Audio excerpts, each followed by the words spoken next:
A defesa do ex-governador Sérgio Cabral vai tentar anular as condenações da Lava Jato, alegando que a Justiça de Curitiba não tinha competência para processar, julgar e condenar Cabral. O advogado Daniel Bialski confirmou a informação. Ele disse que nenhum dos fatos aconteceu na capital paranaense, portanto, esse é o argumento para pedir a anulação das condenações da Justiça Federal do Paraná, onde atuava o ex-juiz Sérgio Moro. Se o STF aprovar o recurso da defesa de Cabral, todas as condenações serão derrubadas, assim como aconteceu com Lula. O processo voltaria para a Justiça Federal do Rio de Janeiro, onde o julgamento começaria novamente. Na semana passada, o STF revogou a prisão preventiva de Cabral, que estava detido desde novembro de 2016. Vamos ao debate, eu começo pelo professor. Por que essas decisões sobre competência não são tomadas muito mais cedo? Porque o que a gente vê é o processo avançar, passarem-se anos, haver condenações, e aí, a depender do resultado, da conveniência, se julga num tribunal superior, se lá atrás, 5 anos antes, 6, 7 anos antes, depois de todo um despejo também de recursos públicos nesse processo, se devia ter começado em Curitiba, ou no Rio de Janeiro, ou em Brasília. Tem solução para esse problema? Olha, eu acho que nesse aspecto eu sou muito crítico ao Supremo. O Supremo demorou muito a tomar a posição e ele variou ao longo do tempo. Quer dizer, essa discussão começou no dia 1, quando o Sérgio Moro começou a investigar coisas que não diziam respeito única e exclusivamente àquilo que se dava dentro da Petrobras, tá? E ele começou a investigar outros atos de corrupção que não estavam diretamente relacionados com o Supremo, com a Petrobras. Isso não era competência dele, tá? Mas mesmo assim ele fez e o Supremo não o reprimiu devidamente. Foi reprimir muitos anos depois, quando um dos ministros mudou a sua posição sobre a competência. E ao ter mudado a sua posição sobre a competência, como um castelo de cartas, isto teve que ser anulado, né? Então, isso foi um erro grave do Supremo Tribunal Federal. Só um minuto, professor, o senhor está com um problema de áudio, a produção está me avisando, a gente já vai arrumar, então vou passar aqui para o Hélio Beltrão. Hélio, você tem vivência no Rio de Janeiro? Você nasceu no Rio de Janeiro? Sou carioca. Você é carioca, pois é, tem sotaque aqui, como o meu sotaque também. E a gente viu toda a descoberta dos investigadores em relação ao Sérgio Cabral, toda a indignação popular por causa disso.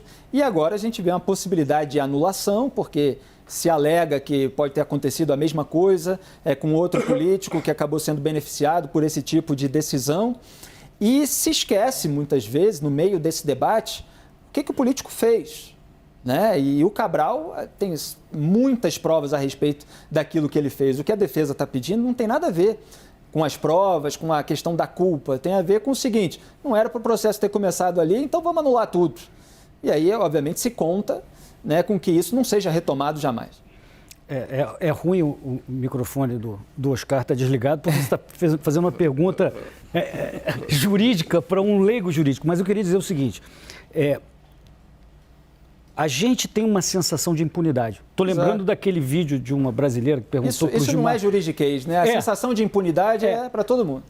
Perguntando para o Gilmar Mendes, lá nos Estados Unidos: ministro, o crime compensa no Brasil? E ele ficou com aquela, né, assim, meio atônito, sem resposta. Porque parece, no final das contas, compensar. Eu entendo que há tecnicalidades jurídicas, a competência da corte, etc., é uma questão técnica que tem que ser avaliada.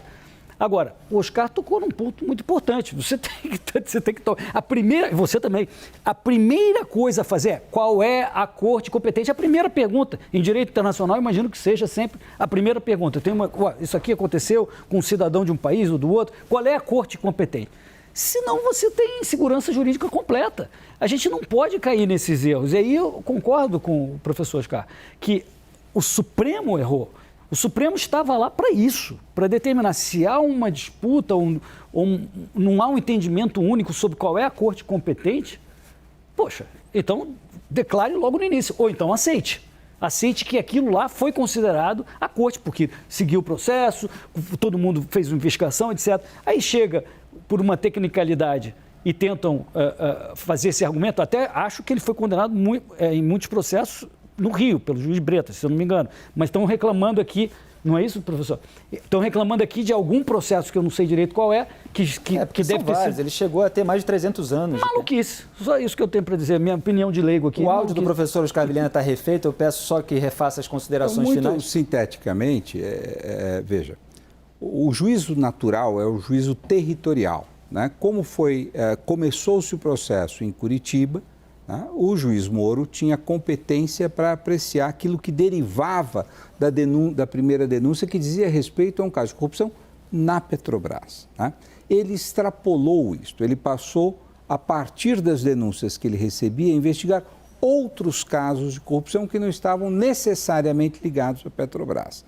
O Supremo demorou muito tempo para dizer que isso não era correto e que, portanto, tinha que destrinchar. Delitos que não estavam ligados à Petrobras eram em Brasília ou eram no Rio de Janeiro. Então foi um erro, ao meu ver, do Supremo Tribunal Federal, que depois de muitos anos viu que estava errado e corrigiu o seu erro. Mas daí gera essa situação de absoluta impunidade. Agora, há questões sensíveis aí sobre essas conexões ou não, né? Porque mesmo dentro do Supremo Tribunal Federal, houve muitas vezes voto contrário a que se alterasse a competência, embora muitas vezes tenha vencido. É claro que depende caso a caso, como a gente falou nas outras discussões. Mas há casos em que é derivado, há casos que não, e que começa no juiz errado. Aí poderia ter aqui horas para a gente discutir cada caso. Mas o importante é o seguinte, o Supremo tinha uma maioria apertada, respaldando aquilo que foi a Lava Jato. No momento em que essa maioria muda de lugar, então o processo da Lava Jato vai se desfazendo, né? Algumas coisas corretamente ele foi desfeito, só temporalmente é que demorou muito para fazer, outras não. Agora, o que está se tentando no caso, eu acho que são processos que começaram no Rio, esses não estão sendo questionados, mas outras condenações que se deram em Curitiba e que não estão ligadas à Petrobras, talvez esse seja o ponto que está sendo questionado agora. No caso do Cabral ainda tem uma segunda questão, que é a decisão da segunda turma do STF de tê-lo libertado depois da prisão preventiva, porque ainda não havia o resultado do julgamento, ainda não havia tramitado. Então a prisão preventiva é considerada longa e o STF vai e solta, porque o Poder Judiciário não teve tempo para julgar o caso. Teve tempo, então, ele teve tempo para soltar, mas não teve para julgar, e fica essa discussão. A tempo, né? Não julgou. Exatamente. Ministro, o senhor quer comentar esse assunto? Fique à vontade. Olha, eu acho que não sou exatamente especialista na área, então não vou entrar aqui nas tecnicalidades, mas eu vou entrar numa questão mais abrangente aqui em relação a isso, que é o problema exatamente da complexidade da legislação brasileira, que é a própria maneira como isso é formatado no Congresso, que vai se colocar na própria Constituição nossa, o número de artigos, por exemplo, quando comparado com o de outros países, é um exemplo disso. Então, o que nós temos aí? Nós temos, como consequência de uma série de coisas, nós temos aí uma duração muito grande de processo. Esse é que é o problema. O problema maior é isso. O processo começou aqui, chegou lá, vamos supor que se descobriu uma irregularidade qualquer, procedente ou não em um desses processos, então anula esse, com efeitos imediatos importantes, mas uma série de outros que vão demorar vários anos para chegar e serem decididos. É este o problema. Eu me lembro uma vez, quando eu tinha proposto, e foi aprovado uma versão disso da reforma trabalhista, né? E nós estávamos, uma vez, discutindo esse assunto com um grupo de juízes dos tribunais regionais de trabalho e presidentes, etc., discutindo essa questão. E eu me lembro que uma pessoa que era presidente lá, inclusive de um tribunal regional, falou: nós devemos estar discutindo aqui um problema da nossa sobrecarga. E precisamos de mais verba, porque nós temos aqui uma sobrecarga enorme de processos, etc. Eu falei, isso é um fato.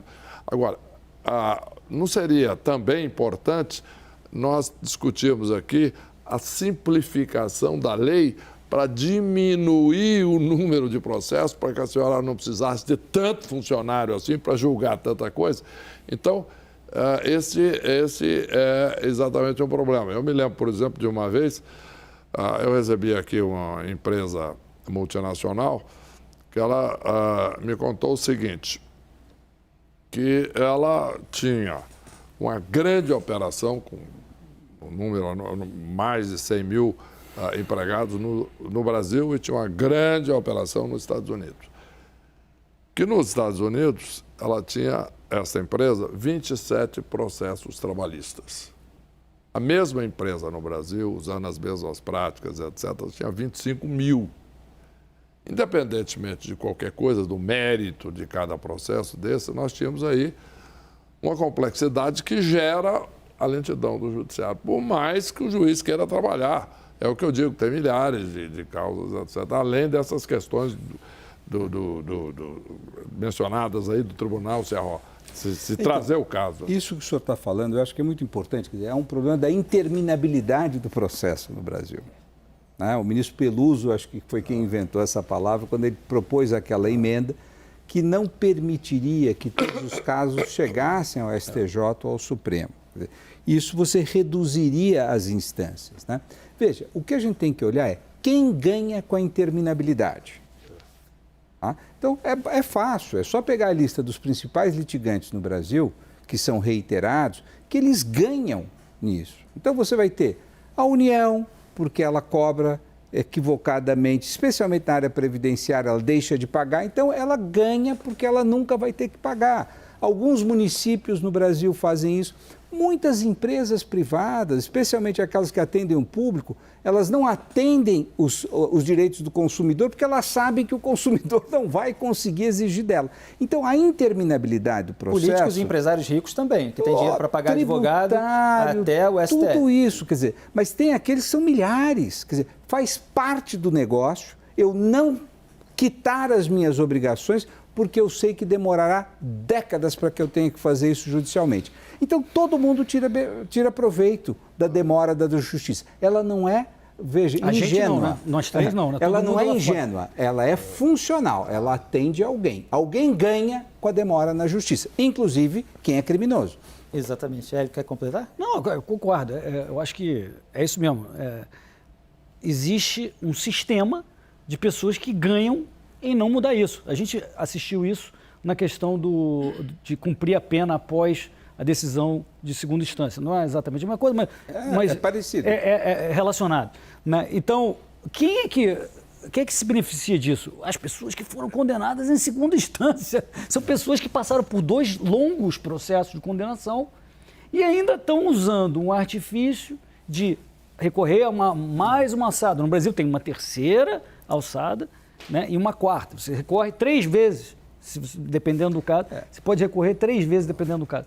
Então, isso é uma maluquice que deixa tudo... Mas isso está na Constituição, uma maluquice constitucional. Perfeito, mas veja, Oscar, está escrito na Constituição o transitado em julgado, mas o próprio Supremo, num período aí de 1, 2 anos, falou, opa, mesmo isso estando escrito, a nossa interpretação é de que você pode começar a cumprir a pena depois de segunda instância. Então não é só porque está escrito que não possa ser interpretado. Mas a maioria mudou também. Então, não, eu sei, mas veja... Infelizmente é uma norma constitucional mal colocada. Eu acho que a emenda proposta pelo ministro Peluso resolvia grande parte disso. Mas aí o Congresso não quis aprovar, até por pressão dos próprios governos que não queriam que terminasse a interminabilidade, porque ela é benéfica a quem age incorretamente.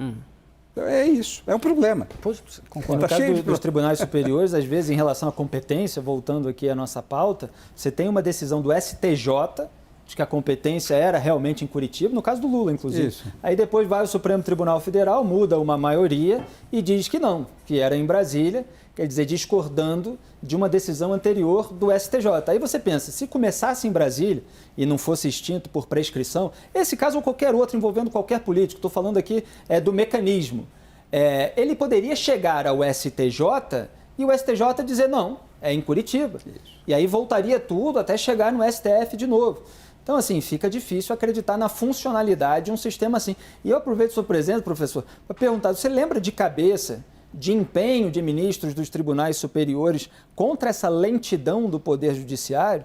Porque a gente vê muitos vindo a público para dar entrevistas sobre politização de investigação, sobre esse juiz, sobre aquele procurador, mas estão lá tomando decisões pela soltura de quem está em prisão preventiva, muitas vezes de condenado por causa de questões de competência, etc. E a lentidão do judiciário, quem é que pode remediar isso? Veja, eu acho que o ministro colocou um ponto, quer dizer, como a corporação reage, ela tem muita atribuição, muitos casos chegam, ela fala, preciso me expandir, eu preciso contratar, preciso nomear mais juízes, eu preciso mais funcionários. Essa é uma tendência de qualquer burocracia no mundo. Quer dizer, ela não luta contra, ela amplia o seu poder. Né? Então, eu acho que esse é um ponto. Ora, me parece que o principal responsável por esse excesso de litígio no Brasil, né, é o legislativo. Em primeiro lugar, porque legisla mal. Então, faz lei incorreta, faz lei... Na área tributária, é dramático, porque isso faz a felicidade de todos nós advogados, porque você faz uma lei errada, você cria problemas, e problemas você cria um mercado. Tá? Bom, então ele legisla mal. Em segundo lugar, porque ele nunca resolveu esse problema da interminabilidade do processo. Ou seja, nós tínhamos que ter 2 graus de jurisdição no Brasil. Essa é a regra que está escrita na Declaração Universal de Direitos Humanos, em grande parte das constituições. Precisa ser corrigido, mas precisa ser corrigido com clareza, né, com uma norma constitucional e excetuando aquelas circunstâncias onde você vai poder fazer esse recurso. Então, eu acho que falta coragem. Por quê?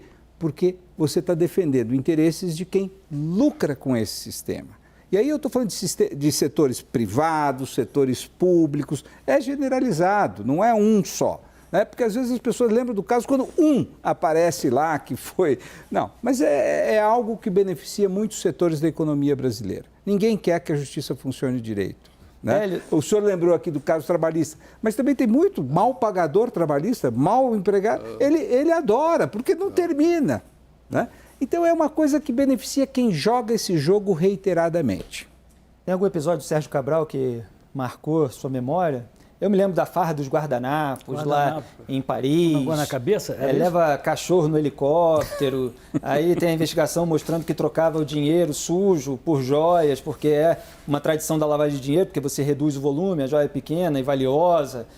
Tinha joalherias envolvidas no esquema, de acordo, evidentemente, com as denúncias. Tudo isso a gente viu pipocar ao longo de anos e periga de ele sair impune. Solto já está. Felipe, eu não gosto de assistir filme de terror, que eu me sinto mal. Isso, para mim, é filme de terror.